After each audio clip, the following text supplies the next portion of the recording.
السلام علیکم مائی ویورس۔ بسم اللہ الرحمن الرحیم، صلی اللہ علیہ وآلہ وسلم۔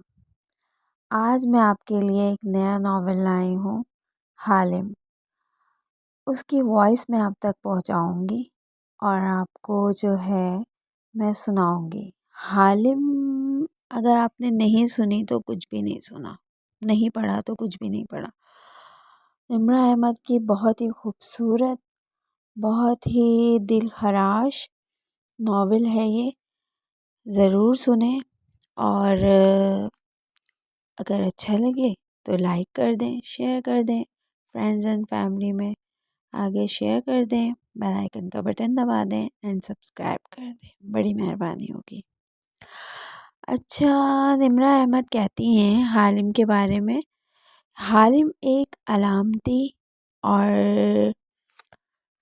سوپر نیچرل ناول ہونے کے ساتھ ساتھ ایک سیاسی ڈرامہ ناول بھی ہے، اور اس کو لکھتے وقت مجھے معلوم تھا کہ قارئین کے لیے اسے قبول کرنا اتنا آسان نہیں ہوگا۔ یہ ایک مشکل موضوع کو سادہ الفاظ میں بیان کرنے اور عام پاکستانی تک پہنچانے کی میری ادنیٰ سی کوشش تھی، لیکن میری توقع کے برعکس میرے قارئین نے نہ صرف حالم کو ہاتھوں ہاتھ لیا بلکہ اس کے موضوع کو جیسا ہے کی بنیاد پر کھلے دل سے قبول بھی کیا۔ حالم لکھ کے میں نے بہت سے معاشرتی تابوز کی توڑنے کی کوشش کی ہے۔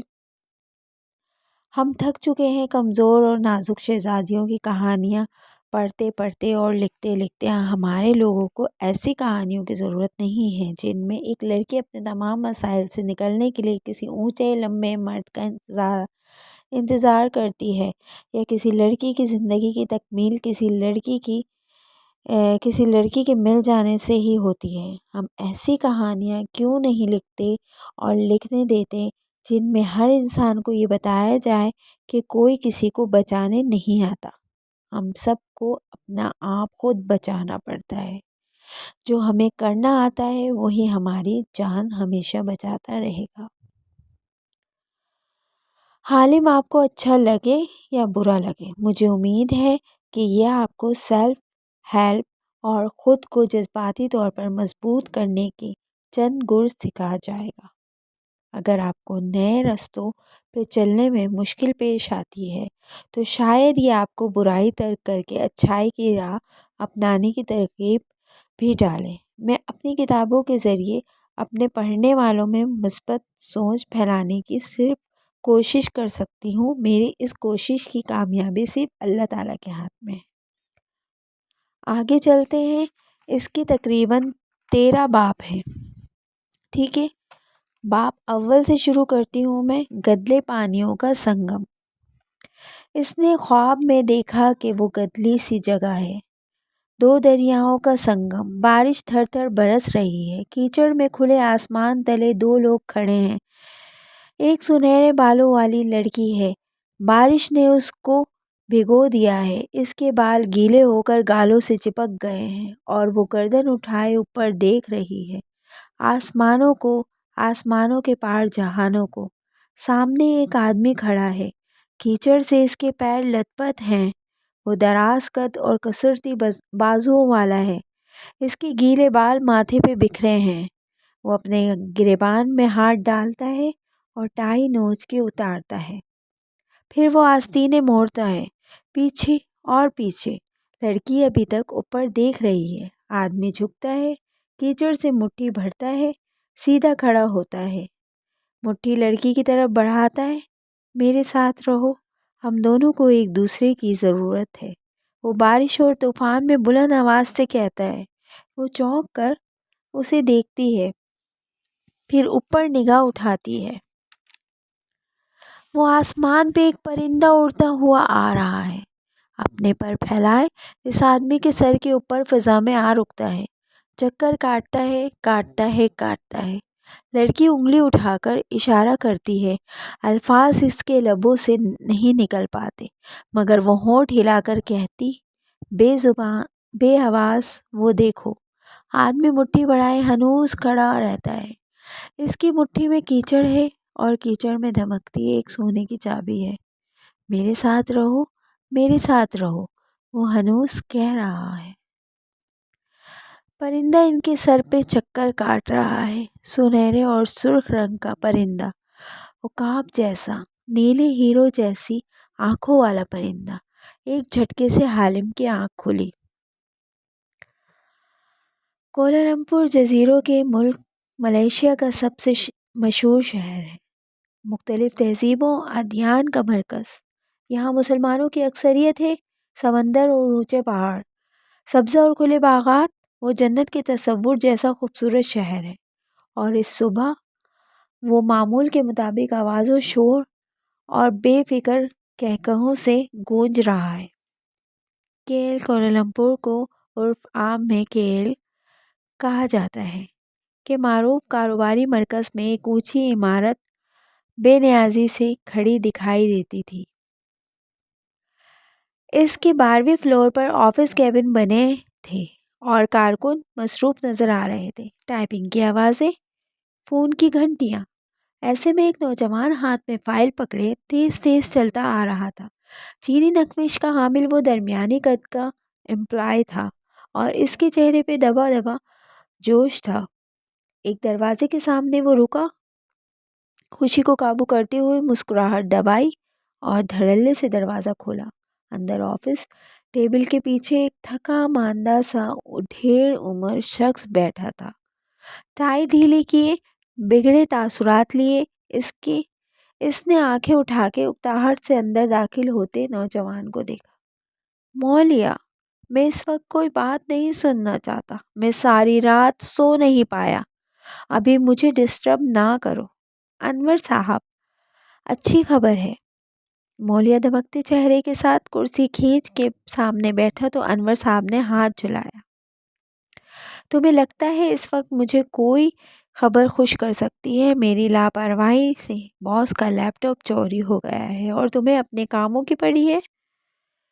وہ ناراض آنکھیں مولیہ پہ جما کے زور سے بولے، ابھی تک تو باس کو معلوم ہی نہیں ہے کہ ان کا لیپ ٹاپ جو انہوں نے مجھے وائرس سے پاک کرنے کے لیے دیا تھا میں گم کر چکا ہوں۔ جاؤ خدا کے لیے سر تحمل سے میری بات سنیں، مولیہ نے لیپ ٹاپ کو ٹریس کر لیا ہے۔ وہ چہک کے بولا، ملائیشیا کے لوگ عموماً میں نے یہ کر لیا ہے کی جگہ اپنا نام لے کر کہتے ہیں کہ مولیہ نے یہ کر لیا ہے۔ انور صاحب کا جھکا چہرہ تیزی سے سیدھا ہوا، آنکھیں پھیلی، بہت سے رنگ چند لمحوں میں بدلے۔ کیا مطلب؟ کیسے؟ وہ تیزی سے آگے ہوئے۔ مولیہ جلدی سے کھڑا ہوا اور کھڑکیوں کے بلائنڈرز بند کیے۔ کمرے میں ایک دم اندھیرا سا ہو گیا۔ اس نے ایک سفید بتی جلائی اور زرد بتیاں بجھا دی۔ اب ماحول مدھم روشنی کے باعث پراسرار ہو گیا تھا۔ پھر مولیہ نے جوش اور فخر سے ایک فائل سامنے رکھی۔ حالم۔ انور صاحب نے چونک کے اسے دیکھا، پھر سیاہ فائل کو۔ تم نے حالم کو ہائر کیا؟ ان کی آواز دلچسپ سرگوشی میں بدل گئی، آنکھوں میں چمک ابھری۔ جی، مولیہ نے رات کو ہی اسے کال کر دی تھی اور صبح تک اس نے سارا کھوج لگا لیا ہے۔ اتنی جلدی؟ ان کو خوشگواری سی بے یقینی ہوئی۔ وہ حالم ہے سر، حالم یعنی خواب دیکھنے والا، مگر خواب وہ ہمارے پورے کرتا ہے۔ ہم جیسے لوگ پولیس کے پاس جا نہیں سکتے کیونکہ پولیس لیپ ٹاپ کو ایویڈنس میں شامل کر کے اسے دیکھے گی ضرور، اور ہمارے کارپوریٹ سیکرٹس کمپرومائز ہو جائیں گے اور باس کو بھی علم ہو جائے گا، ہم دونوں کی نوکری چلی جائے گی۔ اس لیے ہمارے پاس حالم جیسے پرائیویٹ اسکیم انویسٹیگیٹر سے اچھا کوئی آپشن نہیں ہے۔ تم نے بہت اچھا کیا، حیرت ہے مجھے اس کا خیال کیوں نہیں آیا، حالانکہ کتنے کام کروا چکے ہیں ہم پچھلے چند ماہ میں اس سے۔ وہ دکان سے پہلی دفعہ مسکرائے، پھر خیال آنے پہ پوچھا، کیسا ہے وہ اب؟ ویسے ہی نخریلا، مغرور اور موڈی ہے تو وہ ویسے ہی، کتنی منتیں کرنی پڑتی ہیں اس کی، پھر کام کرنے کی حامی بھرتا ہے وہ، لیکن ایک دفعہ ذمہ داری اٹھا لے تو کام کر کے دم لیتا ہے۔ ایسے ہی تو وہ کیل کے بلیک مارکیٹ کا سب سے ذہین اور شاطر انویسٹیگیٹر نہیں ہے سر۔ میں تو اس دن کے لیے شکر ادا کرتا ہوں جب مجھے ایک دوست نے حالم کے بارے میں بتایا تھا، اس کی ذہانت۔ اچھا اچھا، اب کام کی طرف آؤ، انہوں نے بیزاری سے ٹوکا تو مولیا کی زبان کو قفل لگا۔ پھر خجل سا مسکرا کے بولا، اچھا یہ دیکھیں، اس نے لیپ ٹاپ کو ٹریس کر لیا ہے۔ اس وقت ہمارا لیپ ٹاپ اس ایڈریس پہ موجود ہے۔ مولیا نے فائل کھول کے اس پہ ایک جگہ دستخط دی۔ انور صاحب آگے کو جھکے، اینک ناک پہ جمائی اور غور سے پڑھا۔ یہ تو کسی کے گھر کا پتہ لگ رہا ہے، مگر یہ کون ہے؟ ایک منٹ، انہوں نے چونک کے آنکھیں اٹھائیں، رنگ فک ہوا۔ یہ تو تنگو کامل کا گھر ہے، تنگو کامل محمد کا گھر ہے۔ انہوں نے سر اٹھایا تو منہ آدھا کھل چکا تھا اور پیشانی پہ پسینہ پھوٹ رہا تھا۔ تنگو کامل نے ہمارا لیپ ٹاپ چرایا، او خدا، مجھے اٹھا لے، مجھے اٹھا لے۔ صبر کریں سر، صبر، میں باس کو کیا منہ دکھاؤں گا؟ وہ چیخے تھے، میری کار سے ان کا لیپ ٹاپ چوری ہوتا ہے، اور چوری کرنے والا کون ہے؟ ہمارا سب سے بڑا حریف۔ یا اللہ، وہ اب تک کیا کچھ کر چکا ہوگا ہمارے ڈاکومنٹس کے ساتھ۔ انہوں نے پیشانی پہ ہاتھ رکھا اور آنکھیں بند کر لی۔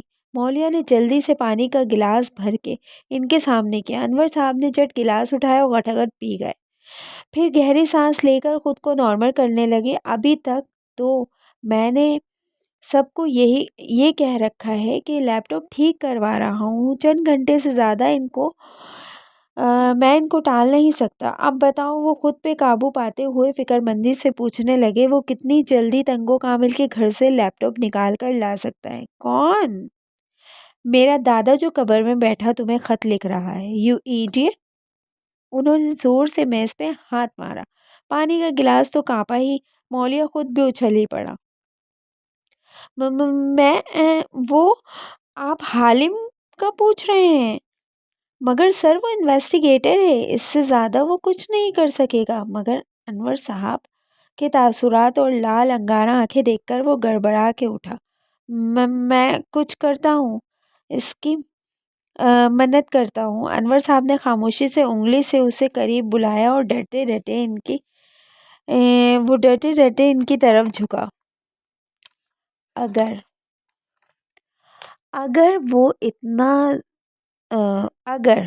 وہ اتنا زور سے گرجے کہ مولیا بے اختیار پیچھے ہٹا، اگر مجھے آج رات تک لیپ ٹاپ نہ ملا تو تمہاری نوکری گئی۔ جتنا پیسہ خرچ کرنا پڑے کرو، میں ساری رقم ادا کروں گا، لیکن مجھے وہ واپس چاہیے۔ راجر باس، اس نے اسبات میں زور زور سے گردن ہلائی، جلدی فائل سمیٹی اور باہر کو بھاگا۔ اپنے آفس میں آگے اس نے دروازہ بند کیا اور کرسی پر نڈھال سا گر گیا۔ مگر وقت مزید ضائع نہیں کیا جا سکتا تھا۔ ایک نظر اپنی بیوی بچوں کی تصویر کو دیکھا جو میز پہ رکھے فریمز میں لگی تھی، اور پھر فون پہ نمبر ملانے لگا۔ کالنگ حالم۔ جلد ہی اس نے فون اٹھا لیا، پھر حالم کی خوشگوار مردانہ آواز گونجی، میں سوچ ہی رہا تھا کہ ابھی تک میری صبح خوشگوار کیوں گزر رہی ہے، کوئی نحوست کیوں نہیں گھل رہی اس میں۔ فون کرنے کا شکریہ مولیا، اب بتاؤ کیا کام ہے؟ مولیا کی صبح میں سارے زمانے کی نحوست گھل گئی۔ چہرے کے زاویے بگڑے، مگر وہ ضبط کر کے مسکرایا، تمہارا شکریہ ادا کرنے کے لیے فون کیا تھا۔ ہو ہی نہیں سکتا، کام بتاؤ، وہ آپ کی رکھائی سے بولا تھا، مگر یاد رکھنا اگلے 4 دن میں مصروف ہوں، جمعرات کے بعد کر سکوں گا۔ اب بتاؤ پھر سے کیا کھو دیا ہے تم نے؟ وہی لیپ ٹاپ، وہ بیچارگی سے بولا۔ کیا مطلب؟ ابھی تک نکلوایا نہیں ہے وہ؟ کمال آدمی ہو یار تم، 2 گھنٹے پہلے رپورٹ دی تھی تمہیں۔ اپنے 4-5 سیکیورٹی کے بندے لے کر جاتے، ان کے گھر میں گھستے اور نکال کر یہ جا وہ جا۔ حالم خدا کے لیے سمجھو، مولیا اپنے بال نوچنا چاہتا تھا ہم کارپوریٹ سیکٹر کے لوگ ہیں، گھونڈے بدماش نہیں ہیں۔ جتنے اچھے ہمارے سیکیورٹی آفیسرز ہیں، اس سے کہیں اچھے لوگ تنگو کامل کے پاس ہوں گے۔ وہ تنگو کامل ہے ایک امیر اور طاقتور آدمی، نہ ہوتا تب بھی ہم یہ نہیں کر سکتے تھے، کیونکہ لیپ ٹاپ انور صاحب کی لاپرواہی سے کھویا ہے۔ ہم باس کو بتائے بغیر اس کو واپس حاصل کرنا چاہتے ہیں، کل صبح سے پہلے۔ اگر تم اگر اگر تم اگر تو تمہیں یہ غلط فہمی ہے کہ میں تنگو کامل کے گھر جا کر تمہارا لیپ ٹاپ چراؤں گا تو میں یہ نہیں کرنے لگا۔ سوری، حالم چور نہیں ہے، صرف انویسٹیگیٹر ہے، وہ بے رخی سے بولا تھا۔ پھر میں کیا کروں، میری نوکری چلی جائے گی یار۔ مولیا نے بیچارگی سے فوٹو فریمز میں دیکھا۔ کھڑکی سے چھن کر آتی دھوپ میں وہ مزید چمکنے لگی تھی۔ تیز دھوپ بے سائبان، اس کا دل بیٹھنے لگا۔ اچھا، پھر کسی چور کو ہائر کرو، رات کو چرا لائے گا۔ حالم نے گویا ناک سے مکھی اڑائی۔ میں کاروباری آدمی ہوں، کہاں جانتا ہوں گا ان چور ڈاکوؤں کو۔ تم کچھ کرو پلیز، میں منہ مانگی رقم ادا کروں گا۔ دوسری طرف خاموشی چھا گئی۔ پہلے سے دگنی رقم دو گے؟ مولیا جھٹکے سے سیدھا ہوا اور چہرہ کھل اٹھا۔ ہاں بالکل، مگر میں 3 گنا لوں گا۔ مولیا نے فون کو کان سے ہٹا کر گھورا، پھر ضبط کرتے ہوئے دوبارہ کان سے لگایا۔ جو مانگو گے دوں گا۔ پھر ایک کام کرو۔ حالم کا لہجہ اب کے نرم پڑا، جیسے اسے مولیا پہ ترس آ گیا۔ مجھے 2-2.5 گھنٹے دو، میں تنگو کامل کے تمام ملازموں کے پروفائلز تمہیں دے دیتا ہوں۔ ان کی صلاحیتیں اور ان کی کمزوریاں تم جس ملازم کو بہتر سمجھو، اس کے پاس جا کر اس کو ڈرا دھمکا کے یا پیسے کا لالچ دے کر اس کو خرید لو۔ گھر کا بھیدی آسانی سے لیپ ٹاپ نکال کر دے دے گا۔ مولیا کا منہ کھل گیا۔ یہ سب میں کروں گا؟ مطلب کیا تم خود ان ملازموں سے بات نہیں کر سکتے؟ You know what مولیا، تم اس قابل نہیں ہو کہ تمہاری مدد کی جائے۔ اب فون نہ کرنا۔ کھٹ سے فون بند ہو گیا۔ مولیا کا سر گھومنے لگا۔ اس نے دیوانہ وار دوبارہ فون ملایا۔ پلیز پلیز حالم، فون اٹھاؤ۔ وہ آواز بلند دعا کر رہا تھا۔ اگر باس کو معلوم ہو گیا کہ گھن کے ساتھ وہ بھی پس جائے گا، بلکہ وہ تو سڑک پہ آ جائے گا۔ مگر حالم فون نہیں اٹھا رہا تھا۔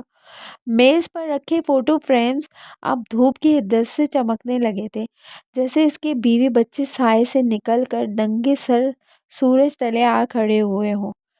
اس کا تو گھر بھی کمپنی کا دیا ہوا تھا۔ اس نے غصے اور بے بسی سے پیغام ٹائپ کیا۔ حالم فون اٹھاؤ ورنہ میں خودکشی کر لوں گا۔ آفس کے دروازے کا لاک کھول کر خودکشی کرنا، ورنہ لاش سے بدبو آنے میں چند دن لگ جاتے ہیں۔ ترنت جواب آیا۔ میں تمہاری منت کرتا ہوں، میں اس کے ملازموں سے خود بات کر لوں گا، صرف مجھے ان کی پروفائلنگ کر دو۔ اس نے جلدی جلدی پیغام لکھا۔ پہلے مجھ سے معذرت کرو۔ فوراً جواب آیا۔ کیسے؟ ایک کاغذ پر لکھو۔ عالم KL کا بہترین اسکام انویسٹیگیٹر ہے اور میں آئندہ اس سے اختلاف نہیں کروں گا۔ تمہاری لکھنے تک میں پروفائل تیار کر لوں گا۔ مولیا نے فوراً سے نوٹ پیڈ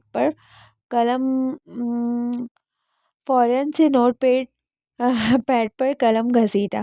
میں نے یہ لکھ بھی لیا۔ اس کو 555 دفعہ لکھو، وہ غرغرا کے بولا اور فون کٹ گیا۔ مولیا نے گہری سانس لی، آستین سے پیشانی پوچھی اور جلدی جلدی قلم کاغذ پہ گھسیٹنے لگا۔ پتہ نہیں اس شخص کی کون سی انا کو تسکین ملتی ہے ایسے کاموں سے۔ وہ غصے سے بڑبڑا بھی رہا تھا۔ کمرے میں دھوپ پھیلتی جا رہی تھی، مگر اس نے AC کو تیز نہیں کیا۔ اسے خیال ہی نہیں، بس سر جھکائے لکھتا گیا۔ جانے کتنی دفعہ لکھا گیا تھا کہ اس نے سر میز پر رکھ دیا اور خالی نظر سے قلم اور پینسل سے بھرے مگ کو دیکھنے لگا۔ اس کا سر درد کر رہا تھا، جیسے دماغ پھٹنے کو ہو۔ انور صاحب کے ساتھ اس کی نوکری اور گھر دونوں جائیں گے۔ فون کی گھنٹی چنگھاڑی تو مولیا اچھل پڑا۔ تیزی سے فون اٹھایا۔ حالم کی ای میل آئی تھی۔ اس کے جسم پر ہر عضو آگ بن گیا تھا۔ کچھ دیر بعد وہ چند پرنٹڈ کاغذ اپنے سامنے پھیلائے بیٹھا تھا۔ کھلا لیپ ٹاپ ترچھا کر کے یوں رکھا تھا کہ سورج کی کرنوں کا رستہ رک گیا تھا اور فوٹو فریمز چھایا تلے تھے۔ ان کو جیسے سائبان مل گیا تھا۔ تنگو کامل کا ڈرائیور۔ اس نے ایک کاغذ اٹھا کر چہرے کے سامنے کیا اور آنکھیں موٹی کر کے ڈرائیور کی تفصیلات پڑھی۔ اوہو، جو اتنے سال سے تنگو کامل کے ملازمت کر رہا ہے، بھلے وہ جوئے کا عادی بھی ہو، وہ نہیں بک سکتا۔ اس نے کاغذ واپس ڈالا اور دوسرا پرنٹ آؤٹ اٹھایا۔ بٹلر بند مٹھی ہونٹوں پہ رکھ کر پروفائل دیکھی۔ حالم نے اس کاغذ پر بٹلر کا سارا کچا چٹا کھول کر رکھ دیا تھا۔ یہ تو بالکل بھی نہیں اس کا کرمنل بیک گراؤنڈ، اس کی کمزوری نہیں، اس کی طاقت ہے۔ کیا سوچ کے حالم نے اس ہٹے کٹے آدمی کی پروفائل بنا کے دی ہے۔ اگر میں اسے پیسوں کی پیشکش کرنے گیا تو یہ مجھے بھوک مار کر اڑا دے گا۔ جھرجھری لے کر کاغذ رکھ دیا۔ اب پرسنل اسسٹنٹ کی باری تھی۔ اس کی شکل دیکھ کر ہی مولیا کو رونا آ گیا۔ یہ تو مجھ سے عمر میں بھی بڑا ہے اور قابلیت میں بھی کہیں آگے ہے۔ امریکہ کا پڑھا ہوا محنتی اور قابل نوجوان۔ اس کے سامنے میں بات بھی نہیں کر پاؤں گا۔ اس کاغذ کو تو اس نے چھوا بھی نہیں۔ پھر اگلے کو دیکھا تو نگاہ ٹھہر گئی۔ دھیرے سے کاغذ اٹھا کر آنکھوں کے سامنے لایا اور ان تمام پروفائل میں پہلے نسوانی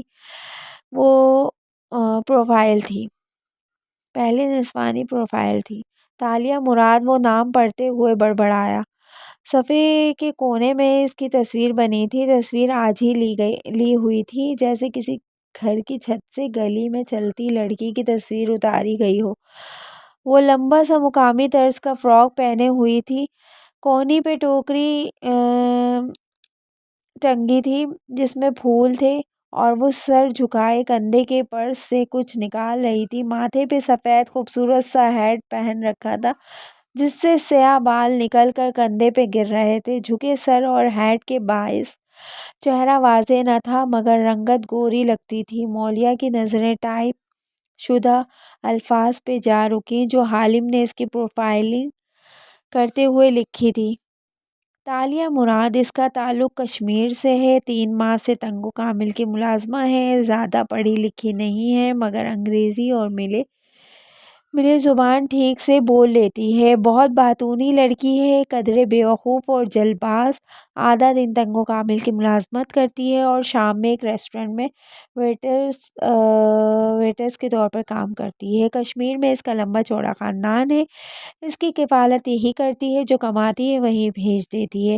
خود عام کپڑوں اور جوتوں میں خوش باش گھوم رہی ہوتی ہے۔ تالیہ کو سوپ بنانے، احمقوں کی طرح بہت بولنے اور ہر چھپکلی کاکروچ کو دیکھ کر چیخیں مار مار کر رونے کے علاوہ کچھ نہیں آتا۔ وہ ایسی لڑکیوں میں سے ہے جن کے پاس اچھی شکل اور دراز قد کے علاوہ کوئی خصوصیت اور صلاحیت نہیں ہوتی۔ نہ ذہانت نہ تعلیم۔ اس کے باوجود تنگو کامل ہو یا سوپ پارلر والے، سب تالیہ سے محبت کرتے ہیں۔ میں یہ دیکھ کر بہت حیران ہوا کہ ایک کم ذہن، کم علم اور سادہ سی لڑکی پہ سب اتنا اعتماد کیوں کرتے ہیں؟ مگر اس کی وجہ صرف یہ ہے کہ وہ ایماندار، سچ بولنے اور خیال رکھنے والی لڑکی ہے، خوش اخلاق اور ہنسمکھ ہے۔ انہی خامیوں کی وجہ سے وہ زندگی میں کبھی ترقی نہیں کر سکی اور نہ کبھی کر سکے گی۔ وہ ایک بے رحمانہ تجزیہ تھا۔ مولیا کی پیشانی پہ افسوس کی لکیریں ابھری۔ حالم کتنا بے مروت اور سفاک ہے، یا شاید مادہ پرست۔ ابھی وہ کوئی اور تبصرہ کرتا لیکن صفحے پر آخری پیراگراف پڑھ کے ٹھٹک گیا۔ تالیہ یہاں اللیگل ہے۔ وہ نوکری کی تلاش میں آنے والے غیر قانونی پاکستانیوں میں سے ہے اور یہی اس کی کمزوری ہے۔ یہی اس کی وہ کمزوری ہے جس کی بنا پہ اس کو ڈرایا دھمکایا جا سکتا ہے۔ اوہو، تب ہی تنگو کامل نے اسے ملازمت دی۔ لیگل لڑکی یعنی کم تنخواہ اور مراعات۔ کنجوس تو وہ ہمیشہ سے تھا، غیر قانونی ترک وطن۔ مولیا نے چہرہ اٹھایا تو اس کی آنکھیں چمک رہی تھیں، رنگت میں پھر سے سرخیاں کھل گئی تھیں اور فوٹو فریمز چھاؤں میں محفوظ دکھائی دیتے تھے۔ مجھے اس لڑکی کو ڈھونڈنا ہے۔ کار کی چابی اٹھاتے ہوئے اس نے تمام کاغذ سمیٹ کر فائل میں رکھے اور ایک نظر لڑکی کے پتے پہ ڈالی اور فائل لیے اٹھا۔ مجھے ان چند گھنٹوں میں اس لڑکی کے ذریعے باس کا لیپ ٹاپ حاصل کرنا تھا۔ وہ ایک عزم سے باہر کو بھاگا تھا۔ سوپ پارلر میں دوپہر اپنی ساری حدت کے ساتھ جلوہ گر نظر آتی تھی۔ یخنی کی خوشبو، اشتہار انگیز دھویں سارے میں پھیلی تھی۔ کچن میں ایک ساتھ بہت سی چیزیں پک رہی تھیں۔ اندر جھانکو تو دو ویٹر ٹرے پہ برتن لگا رہے تھے۔ ایک ویٹر نے ایک پلیٹر پہ جھکی کھڑی اس میں رکھے ملغوبے کو سجا رہی تھی۔ ایک بوڑھا آدمی ایپرن اور ٹوپی پہنے کھڑا سوپ کے دیگچے میں چمچ ہلا رہا تھا۔ صرف وہ فارغ بیٹھی نظر آتی تھی۔ خالی کاؤنٹر پہ چوکڑی کے انداز میں بیٹھے وہ ایپرن پہنے تھی اور بال ٹوپی میں مقید تھے۔ یہ واضح نہ تھا کہ وہ کتنے لمبے تھے، مگر چہرہ بیضوی اور سرخ سفید سا تھا۔ سیپو جیسے گال جس پہ مسکرانے سے ڈمپل پڑتا تھا اور بڑی بڑی سبز آنکھیں۔ وہ ایشیائی نقش والی پیاری سی لڑکی تھی اور اس وقت آنکھیں گھما کے سب کو دیکھتی، مسکراتے ہوئے کچھ گنگنائے جا رہی تھی۔ دفتر دوسری ویٹرز نے سر اٹھا کے اکتاہٹ سے اسے دیکھا۔ کتنا کام پڑا ہے، اگر تم تھوڑا سا کر لو تو وزن نہیں کم ہو جائے گا تمہارا۔ تالیہ گانا روک کے ہلکا سا ہنسی، پھر آنکھیں سیدھی ویٹرز پر جمائے بولی، میرے گانے سے سوپ میں ذائقہ آتا ہے۔ آپ لوگوں نے وہ مووی دیکھی ہے کنگ فو پانڈا؟ نہیں دیکھی نا؟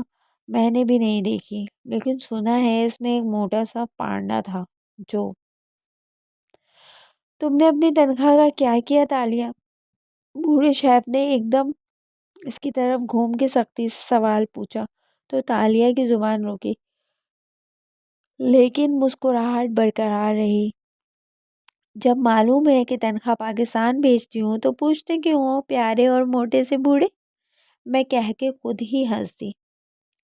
خود ہی ہنس دی تو باقی سب بھی ہنس پڑے سوائے شیف کے، جو خفگی سے اسے گھورے جا رہا تھا۔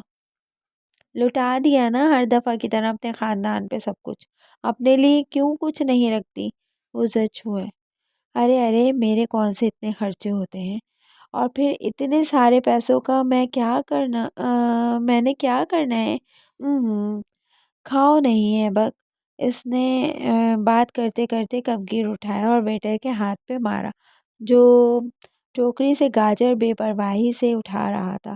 ہاتھ پہ لگی تو اس نے بدمزگی سے تالیہ کو دیکھا، جس نے رفیع میں دائیں بائیں گردن ہلائی۔ یہ مالک کی امانت ہے، ہم اسے نہیں کھا سکتے۔ بس تالیہ، تم اپنی سچائی اور ایمانداری کو لے کر ہمیشہ ویٹرز ہی رہنا۔ وہ برہمی سے ٹرے اٹھاتا باہر نکل گیا۔ تالیہ پھر سے ہنس دی اور کندھے اچکا دیے، پھر گردن موڑی تو ہیڈ شیف اسی طرح سے ناراضی سے گھور رہے تھے۔ تالیہ نے مسکراہٹ دبا لی۔ تمہارے خاندان نے کیا تمہیں پیسے کمانے والی مشین سمجھ رکھا ہے؟ تمہارا باپ اور بھائی خود کیوں نہیں کام کرتے؟ چلو ماں باپ تو ٹھیک ہے، بھائی بھابھی اور ان کے بچوں کا خرچہ بھی تم کیوں اٹھاؤ؟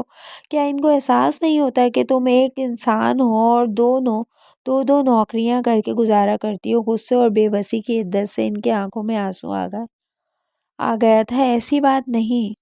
تالیہ اداس ہوئی۔ ابو بیمار رہتے ہیں، بھائی کی نوکری سے گزارا نہیں ہوتا، بھابھی کے بچے ہیں، وہ کام نہیں کر سکتی، اور وہ سب کوشش تو کرتے ہیں نا، پھر ان کا کیا قصور؟ اگر میں ذرا